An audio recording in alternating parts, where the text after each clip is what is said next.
Break के बाद एक बार फिर से आपका स्वागत है। खबरों में आगे बढ़ेंगे, जहां यूपी में 7 जिलों को मिलाकर नया धार्मिक सर्किट बनेगा।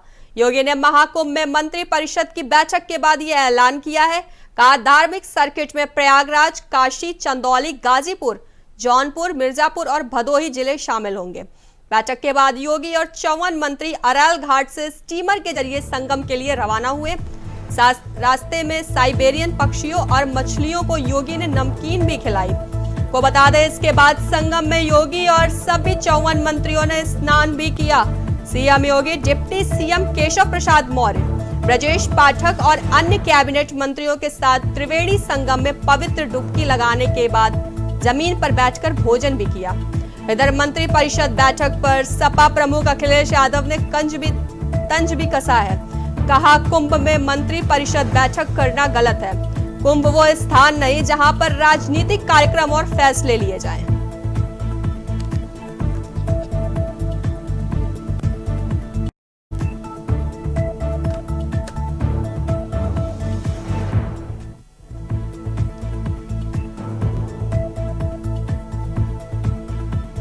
बता दें, कैबिनेट में योगी सरकार ने पिटारा खोला है।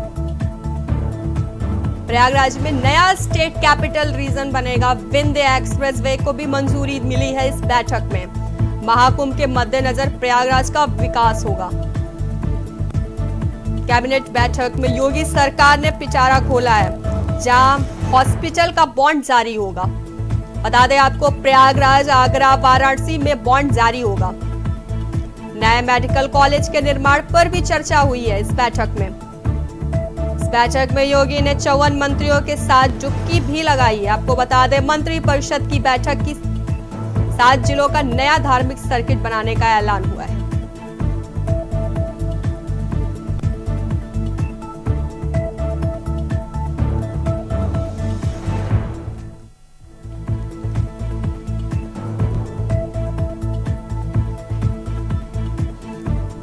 वहीं ज्यादा जानकारी के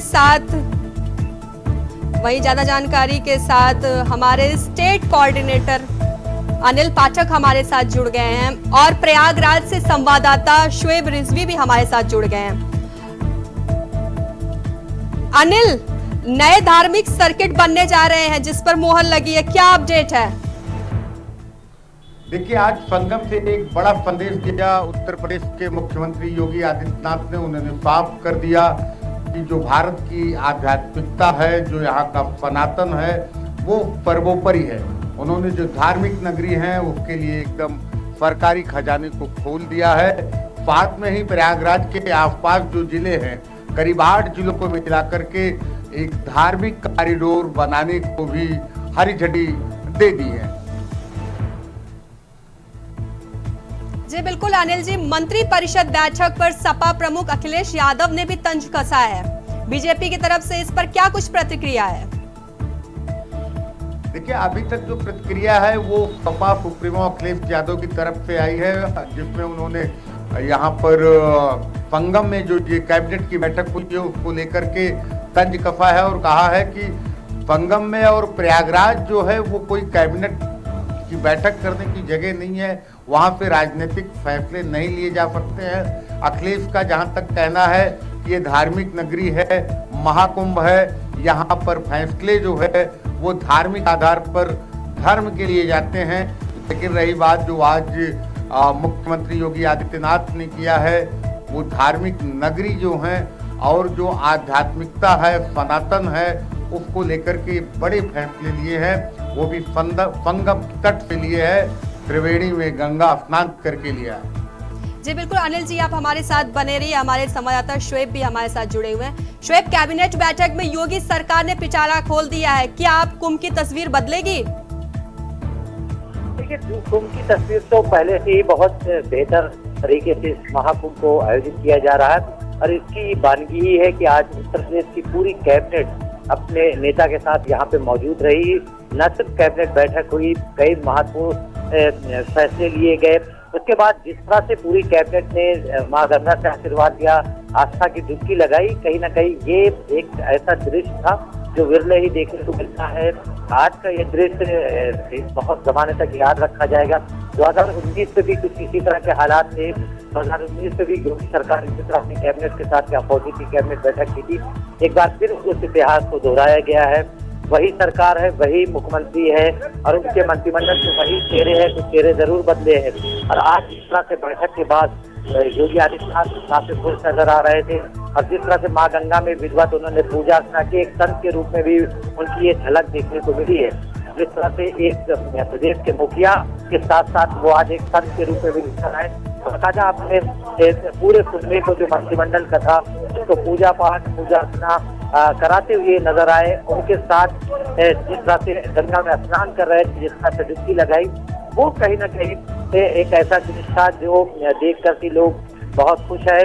और खास तौर से जिस तरह से कुंभ की तैयारियां हुई थी, जिस तरह से व्यवस्थाओं के बाद ये स्नान पर्व गुजर रहा है, अभी कई स्नान पर्व बाकी हैं, उन स्नान पर्वों की भी व्यवस्थाओं का उन्होंने पहले से अधिकारियों को निर्देश दिया कि बेहतर से बेहतर व्यवस्था की जाए। लेकिन आज कैबिनेट की बैठक में जो पूरे प्रदेश के लिए सौगात दी है, चाहे वो शिक्षा के क्षेत्र में हो, स्वास्थ्य के क्षेत्र में हो, युवाओं के बारे में हो, हर क्षेत्र में खास तौर से कनेक्टिविटी पर बहुत ध्यान दिया गया है। कई ऐसे मार्गों को एक दूसरे शहर से जोड़ने की कोशिश की गई है जो धार्मिक दृष्टि से काफी महत्वपूर्ण है, चाहे वो वाराणसी हो, चित्रकूट हो, विंध्याचल हो या संगम नगरी प्रयागराज हो। इन मार्गों को जिस तरह से जोड़ने की योजना है और बेहतर डेवलपमेंट करने की योजना है, उन सब पर आज कैबिनेट की बैठक में मोहर लगी है।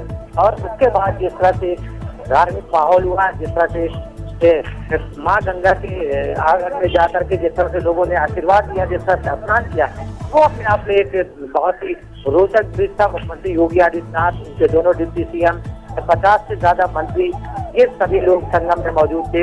और जो स्थितियां वहां पे दिख रही थी वो कहीं ना कहीं एक यादगार क्षण की ओर आगे बढ़ रही थी। और ये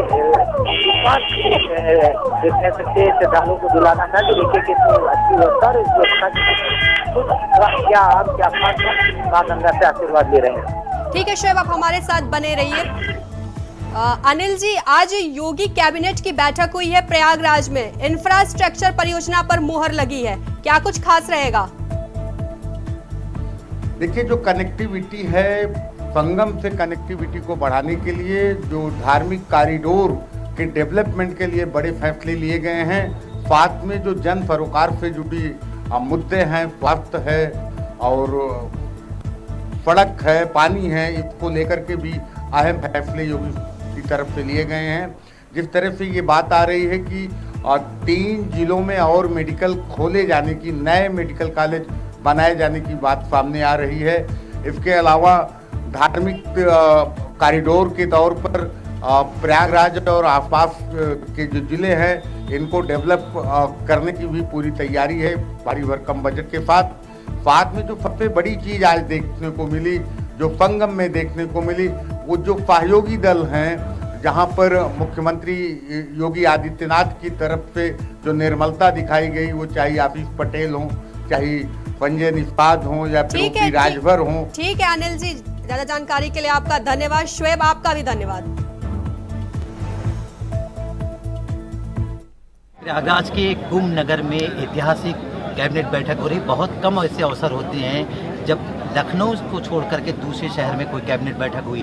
हालांकि 2019 के कुंभ में भी इसी तरह यहाँ कैबिनेट बैठक हुई थी और पूरे कैबिनेट के साथ मुख्यमंत्री योगी आदित्यनाथ ने संगम में आस्था की डुबकी लगाई थी। हमारे साथ इलाहाबाद की जो ऐतिहासिक सीट है शहरोत्तरी, उसके विधायक है हर्षवर्धन वाजपेयी, युवा विधायक है, तेज तर्रार विधायक है। क्या कुछ सौगात दिलवा रहे हैं इस कैबिनेट बैठक में? देखिए, कहते हैं राजनीति में और ख़ासकर सरकार में पहले कानून होता है, उसके बाद परंपराएं होती हैं। तो पिछली बार एक अच्छी परंपरा नई रची गई कि जब मीडिया सेंटर पर प्रेस कॉन्फ्रेंस हुई थी, जैसे अभी कैबिनेट के बाद होने वाली है, तो महाराज जी ने हम लोगों को गंगा एक्सप्रेसवे का तोहफा दिया जो 2025 में चालू होने वाला है।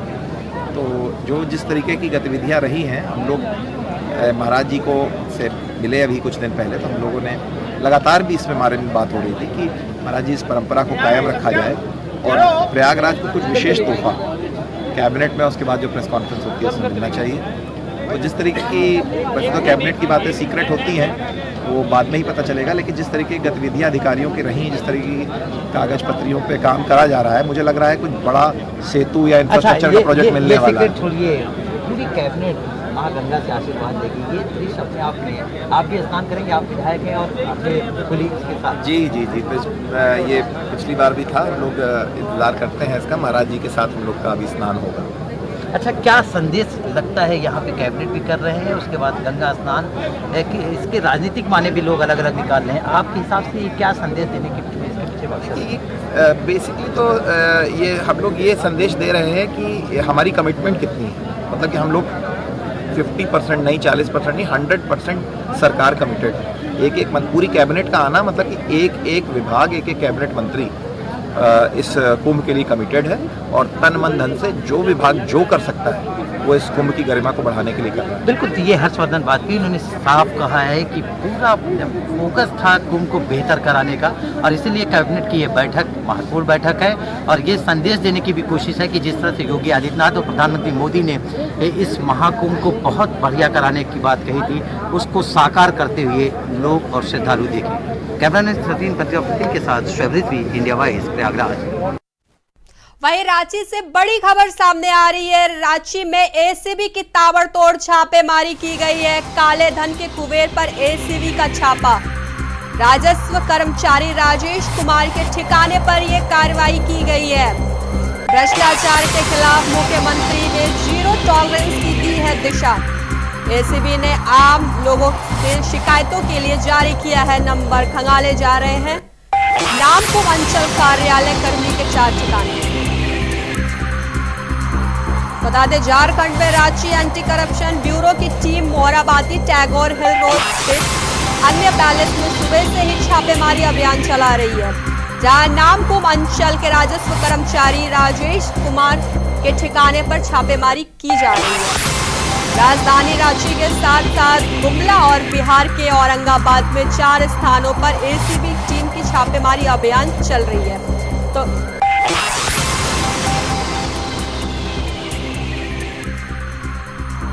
वहीं ज्यादा जानकारी के साथ हमारे संवाददाता अजय पांडे रांची से हमारे साथ जुड़ गए हैं। अजय, एसीबी की बड़ी छापेमारी की गई है, क्या कुछ मामला है?